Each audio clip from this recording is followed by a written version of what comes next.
Alléluia. Tu es sans pareil. Tu nous comprends mieux que ceux qui sont autour de nous, car toi, Seigneur, tu es au-dedans de nous.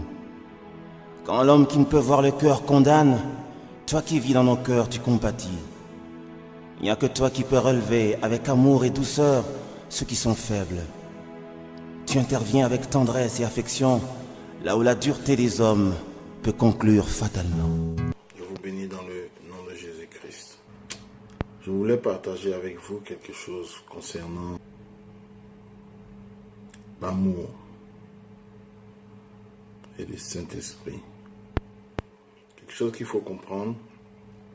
Celui qui veut marcher avec le Saint-Esprit doit pratiquer l'amour.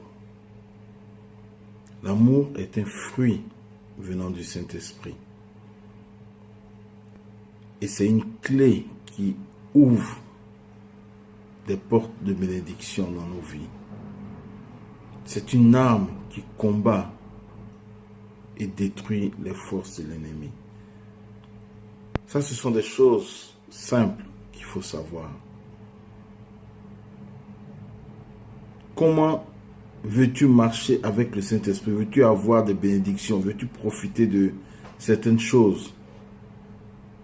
Si tu n'as pas l'amour de ton prochain, ou bien si tu choisis qui tu dois aimer et qui tu dois détester, alors que tu te fais appeler enfant de Dieu, tu te considères comme enfant de Dieu, il y a quelque chose qui ne va pas. C'est pour ça que je voulais qu'on s'éclaircisse un peu certains points à ce sujet. Le Saint-Esprit, il est là, il est disponible à qui veut l'accepter. Il se met à sa disposition et il travaille dans la vie des gens. Il fait avancer, il fait tomber des barrières, il combat pour tout le monde. Mais, si tu n'as pas l'amour en toi, tu lui fermes la porte. Il va t'assister passivement. Parce que, il y a cette clé-là que tu ne possèdes pas. La clé qu'on appelle l'amour. Ce n'est pas l'amour sentimental, l'amour filial ou l'amour pornéa ou l'amour... non, c'est l'amour agapé, l'amour sans condition, l'amour de Dieu. Alors c'est pour ça que je voulais un peu partager avec vous, mes frères. Il faut avoir l'amour en soi, il faut aimer son prochain, il faut faire un effort pour aimer son prochain. Il faut combattre justement l'esprit qui empêche l'amour d'habiter en vous. On voit des situations qui se présentent où des gens, par rapport à certaines situations, choisissent qui ils doivent aimer, qui ils ne doivent pas aimer. Et ils demandent en même temps la main de Dieu sur leur vie, ou ils demandent à Dieu d'intervenir pour leur trouver certaines solutions. Moi, je trouve ça un peu ironique. Ou bien, ils ne savent pas, ils sont ignorants, alors ils ont besoin d'avoir la révélation et la connaissance, ou bien ils sont malhonnêtes. Simplement. Parce que tu n'aimes pas ton prochain, tu n'aimes pas ton voisin, parce qu'il est différent, il n'est pas ce que tu attends, il n'est pas ce que tu aimes, ce que tu veux. Et tu veux que Dieu t'aime en retour, à 100%. D'accord, il va t'aimer. Il va t'aimer, mais tu n'aimes pas son produit. Comment il peut composer à 100% avec toi? La Bible nous dit, dans la Genèse 1, la Bible nous dit, Dieu dit, faisons l'homme à notre image. C'est-à-dire, il nous a fait à son image avec toutes les composantes. Donc, l'autre là, il a été fait, si c'est un être humain, il a été fait à l'image de Dieu comme toi. Et tu ne l'aimes pas. Et qu'est-ce que tu attends de Dieu en retour? Voilà la question qui se pose. C'est pour ça, souvent, on a des mots qui nous fatiguent, on a des problèmes qui ne finissent pas, on a des tourments dans nos vies, on rencontre beaucoup de barrières, des injustices, des situations malheureuses qui sont injustifiées. Mais il faut aller voir la source, il faut aller chercher à la source. Et la source, c'est ça. Des petits trucs où on porte pas, auxquels on ne fait même pas attention. On porte pas notre attention là-dessus parce qu'on se dit, ah, c'est rien. Ah, on peut aimer Pierre, mais Paul, là, bon, on n'est pas obligé de l'aimer. Non, ça ne marche pas comme ça. C'est un amour inconditionnel. C'est un amour sans limite. C'est un amour agapé. C'est un amour de Dieu. De la manière dont Dieu nous a aimés pour sacrifier son Fils, pour permettre à ce que son Fils soit sacrifié pour notre salut.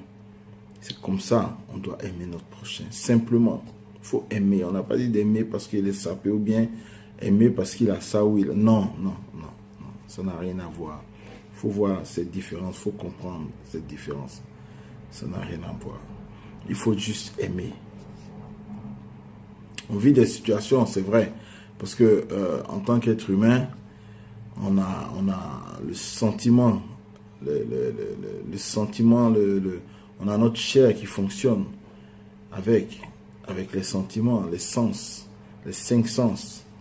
Donc, souvent on peut réagir, on peut trouver certaines situations injustes. Mais on n'a pas besoin de ça. Il faut se mettre au-dessus de cela. C'est très important. Tu veux marcher avec le Saint-Esprit? Marche avec ses directives. Jésus nous a donné un commandement. Ce qu'il a appelé le commandement nouveau. Aimez-vous les uns les autres.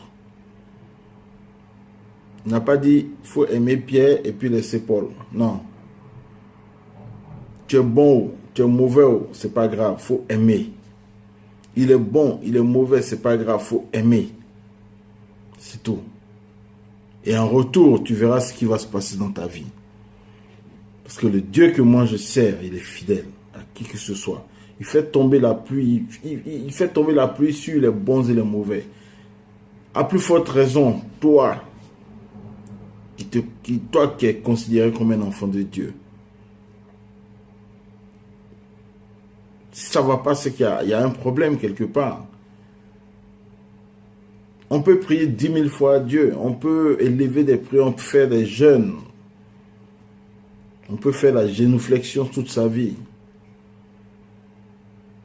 Mais dans notre fond intérieur, il faut qu'on soit honnête. Si on n'a pas justement ce petit manquant qui est l'amour inconditionnel, l'amour simple, tout ça, ça ne sert à rien. C'est un vain combat. Et c'est là que l'ennemi profite. Il nous attaque. C'est là que l'ennemi est fort. Parce que lui, il va tourner comme un lion rugissant. Il va tourner, il ne peut rien faire. Le Seigneur nous dit qu'il est avec nous et en nous. En nous par le Saint-Esprit et avec nous tous les jours jusqu'à la fin. Donc, rien ne peut nous atteindre si nous ne le permettons pas. Donc, si l'ennemi nous atteint, il faut qu'on revoie un peu notre position. Il ne faudrait pas accuser Dieu pour le plaisir d'accuser. On n'accuse pas Dieu. Dieu ne fait pas de mal aux gens. Non, le mal ne vient pas de lui. Même s'il a tout créé, ça là, ça ne vient pas de lui. S'il y a des difficultés, c'est que ça ne vient pas de lui.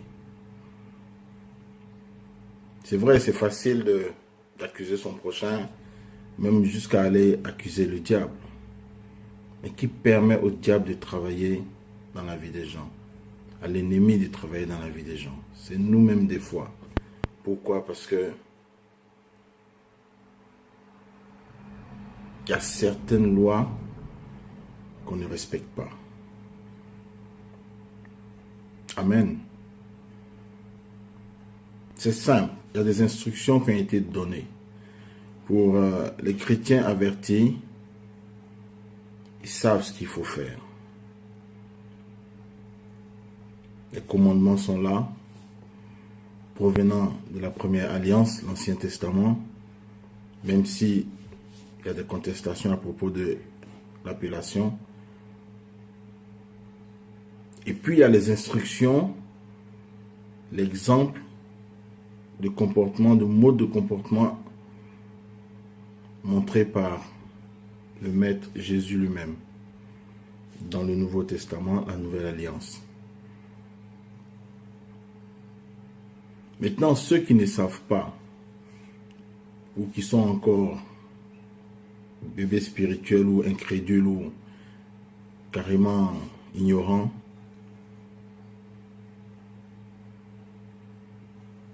il faut qu'ils suivent des messages. Il faut qu'ils aient la curiosité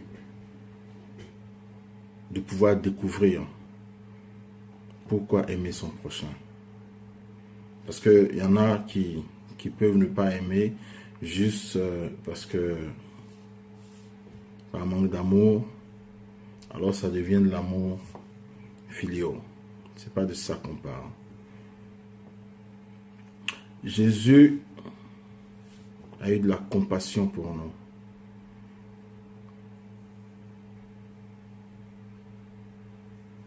Et quand on parle d'amour, on parle de cet amour exceptionnel que Dieu a pour nous jusqu'aujourd'hui. Il faudrait qu'on prenne l'habitude de vivre avec.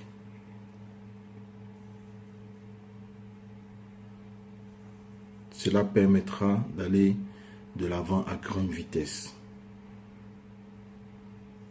On voit des exemples, on voit des familles détruites parce qu'il n'y a pas cet amour. On voit des gens détruits parce qu'il n'y a pas cet amour. On voit des situations qui ne se décantent jamais parce qu'il n'y a pas, on ne sait pas, on ne se rend même pas compte qu'on n'a pas cet amour.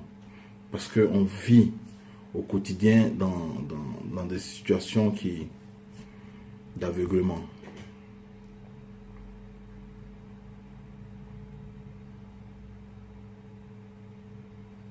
Mais il y a de l'espoir dans tout ça. Le jour où on a le discernement, il y a de l'espoir. Et on verra la différence. Parce que le Seigneur nous promet, c'est un Seigneur, c'est un Dieu qui est fidèle. Il ne promet pas en vain.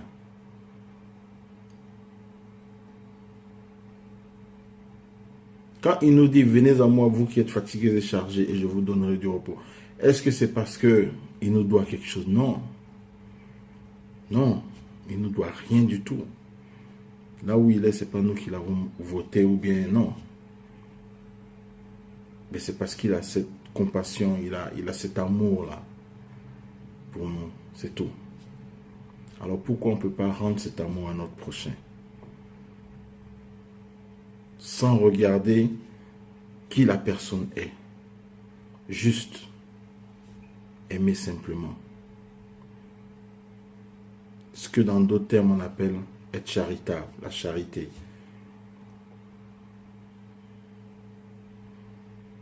Amen. Voilà ce que je voulais partager aujourd'hui avec vous. J'ai fait une vidéo pour pouvoir exhorter un peu, éclairer certains frères, certaines sœurs en Christ et la famille qui suit en ce moment ce message. Je vous remercie et que la paix de Jésus-Christ soit dans vos maisons. Que sa main puissante vous accompagne partout. Quand je parle de Jésus, je ne parle pas forcément de religion. Parce que Jésus nous a montré un exemple à suivre, qui n'est pas celui de la religion.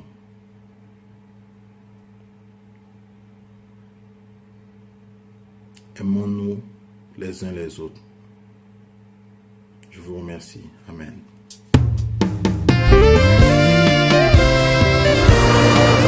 L'amour est une personne qui a quitté le ciel pour la terre des hommes. L'amour est une personne qui a fait preuve de son amour par ses blessures d'amour. L'amour est une personne qui a goûté à la mort pour acheter les morts. L'amour est une personne qui a quitté quitté le ciel pour sauver les hommes.